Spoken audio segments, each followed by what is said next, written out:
Good morning, everybody.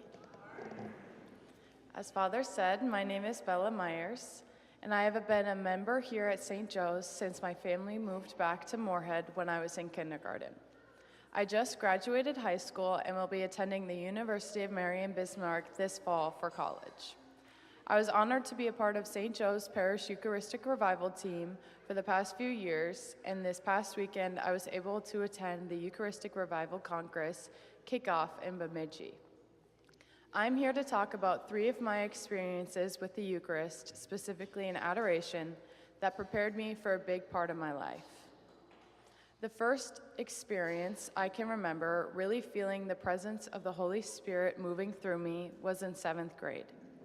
It was a praise and worship night, and the leaders gave us a rundown about our body posture while in prayer. A few minutes passed, and I decided to just put my hands out to the side. It felt like someone was holding my hand, but no one physically was. I thought it was kind of weird, but I just kept my hands there. A few moments passed again, and I felt my hands being pulled up to a higher level. At this point, I was scared about what others would think, but in that moment, the hand grip got tighter and the pull upward got stronger as well. But I was still too scared and embarrassed about what others might think to raise them higher. The grip never went away, so I decided to go all out and extend my arms, and my heart felt so much joy that it almost hurt. And the hand grip got so tight that it felt like someone was just squeezing my hands.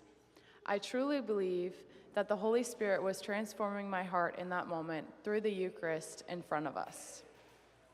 Being a middle school student with many other things on my mind, I put this experience out of my head until next year when I went to JP2 camp. During this camp, I was able to feel those hands in mine again, but this time it was during the Our Father in Mass. I could also feel a presence, and it felt like Mary was holding my left hand and St. Joseph was on my right holding that hand. After camp that year, my parents got a divorce. It was one of the hardest things for me, but I knew that the Lord was with me because sometimes, either in Mass or in adoration, I could feel those hands in mine. I believe that this was God's way of telling me that He was right there with me through it all. The next summer, I was able to attend St. Teresa of Calcutta camp. I didn't really know what to expect. I was angry at God about the divorce and my relationship with my dad, and I was trying to seek help from anyone who would listen. Anyone but my family and God. I remember during the big adoration night, I was sitting in the hallway talking to one of the leaders about the whole divorce and everything that I was angry about and struggling with. And she said, "I would love to listen to you talk all night, but I can't relate to this in any way. I think that you should talk to your sister about all of this." So I swallowed my fear and talked to my sister. I let all of my emotions out, cried, and then walked into the adoration hour. I sat down a few rows back from the front and just gazed upon the Lord. I think this was the first time that I truly believed and understood from all the years of teaching that the Lord was present in the room and in that monstrance. I remember closing my eyes, and it felt like Jesus was walking towards me, and He came up and gave me a huge hug. He didn't need to say anything to me because the hug signified that it was going to end up being okay and that He was going to help me through it all. I have never felt more at peace.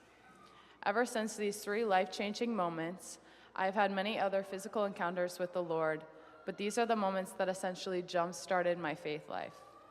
I always say that God was starting to comfort me before the divorce happened because He knew that I couldn't walk through it alone. But He also couldn't help heal me until I asked Him to.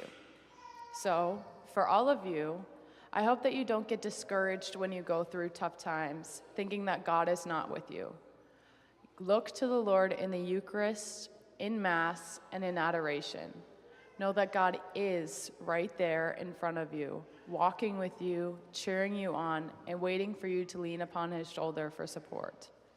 He is right there with us, waiting for you to open that door and ask for help.